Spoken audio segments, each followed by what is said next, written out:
That's Hefe right there. That's the boss. Hey, I'm back. It's me, Paul on Wheels. Thank you so much for checking out where we're at now in our pond build.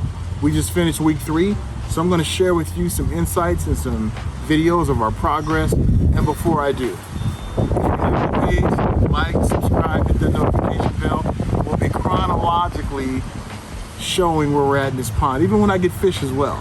So what we're going to do, we're going to go through the last 3 days of my pond build. We're going to talk to the contractor, and if you missed the first 2 videos that I put out, at the end of this video, you'll be able to check it out. You'll find out why I'm doing a pond remodel in the first place and all the other great things. Good morning, Edwin. Good morning, Paulito. Good to see you. How are you? Hey, Paul. What's going on? Not much, my brother. So Juan, tell everyone what you're doing right now.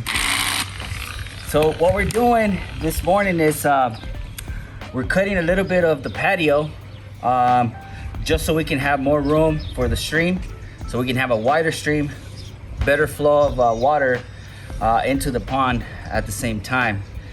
And then we're fine-tuning now the depth of our pond, which our ideal depth of the pond, we want it to be 4 feet depth. And that would, of course, once again, it'll help with the growth of fish. Now they'll be safer. They don't have to run away from predators because they'll just run to the bottom of the depth. That eliminates caves or anywhere where they can fish. The fish can go and hide. They can just hit the bottom of the depth. So this morning we're gonna start, by the end of the day, our goal is to finish cutting out the concrete, removing it, and then form this biofall and form this stream 3/4 of the way just before it spills into the pond. That's gonna be our goal for today. And Juan, this was something that you decided to do kind of once you got into designing the pond, because that's one thing I like about you. You look and see what you got, where you need to go, and then you'll like switch up and say, hey, I got a better idea. Yeah, so when we originally were gonna do the stream, we were just gonna keep the same footprint that we already had. But once we started bringing in the boulders and the selection that we have, they're a little bit bigger. So with your permission, we asked you if it was okay, and you were like, let's do it. So now it gives us the ability to change and move things around to adjust to our boulders and give you a better design when it comes to the streams and the pond design. So we're, in a sense, we have in mind what we would like to do, but as we're progressing in the project, it keeps evolving into a different idea, and so the end result, we'll see it. This is where we're at the end of this day. We talked to Juan earlier, and we were going to, you can hear that wind in the back. I'm sorry, it's windy up here in the high desert here in California, so you hear some wind going. But we were going to do an active bog. We kind of scrapped that idea because I wanted the pond a little bit bigger. So what Juan is going to do, and he'll explain it next time I talk to him, we're just going to up the filtration bog system that's going to be in the pond. I wanted the pond to be a bigger size, so that's why we opted out to that. But you can start seeing how the waterfall is coming into form.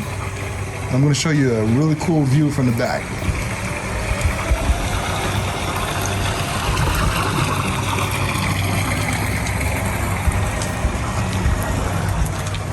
This is how the waterfall is going to look going into the big portion of the pond.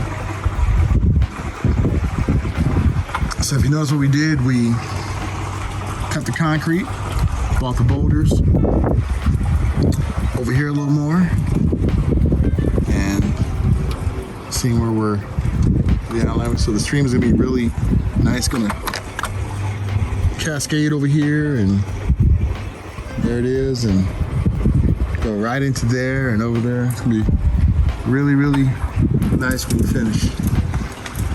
We're also gonna do something with a little more powerful air pumps too, especially since we're not gonna go with that, the bog on the side of the pond. That's what happens a lot. When you start a project, you begin to see what's the necessity and what is really not one. So yeah, so this is how we're shaping up. Yeah, looks pretty nice. Juanito, you ready for your close-up?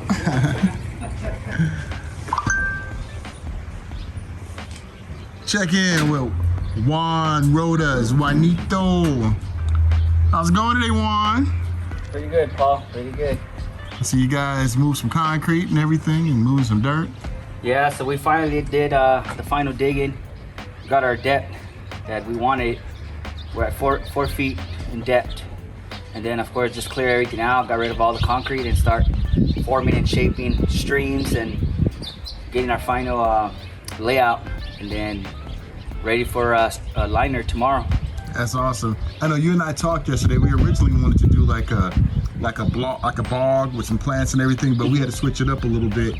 And so we decided to go with the length and the depth of the pond over that, because we wanted to get some good sized fish and everything. Correct. So in order to fit the bog, our pond will shrink, and so we prefer, you know, a bigger pond and a deeper pond versus the bog system.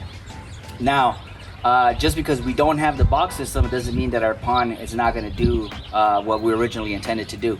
It's still going to be able to do that, and because of the grit system that's going to be in the bottom, and all the rest of the components will be just golden when it comes to your pond working like we originally discussed. And talk about just the importance of having air pumps in your ponds. I think that's something that some people try to sometimes skip their equipment in their pond because they think, oh, I don't need it. How important is it having air pumps in your pond?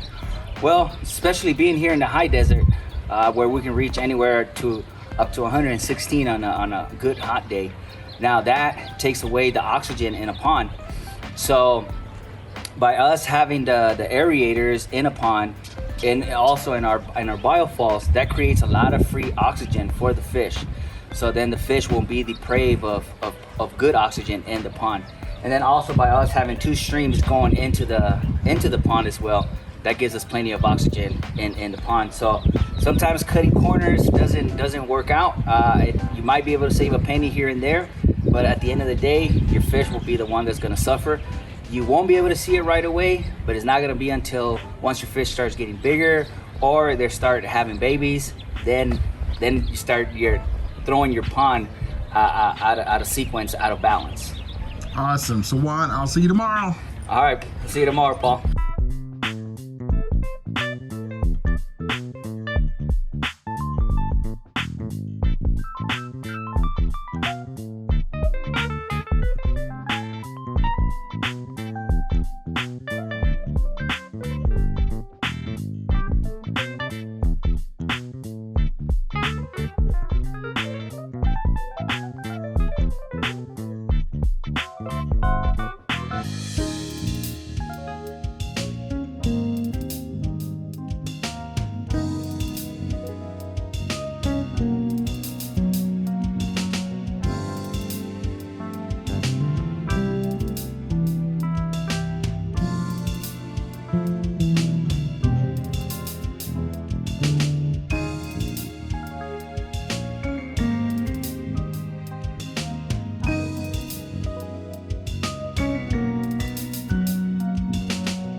Hey Juan, is it hot down there? Oh yeah, bro. Is it like 30 degrees more hot down there? Probably because of the rubber liner. We're about 83 degrees today, right? Yeah, so I want to say 30 degrees, but it's probably feels like somewhere in the 90s down here. Wow. Yeah.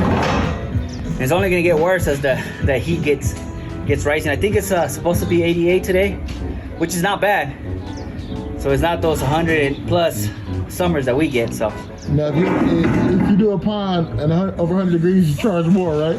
Yeah. So if you want your pond done, call winter, fall, or spring. Yeah. Well, thank you so much. We saw the progress where we're at now. And don't forget, like, subscribe, hit that notification bell, and you can find out what's up with the pond build and what we're doing. It's coming around pretty good. I know we can't wait to see the finished product.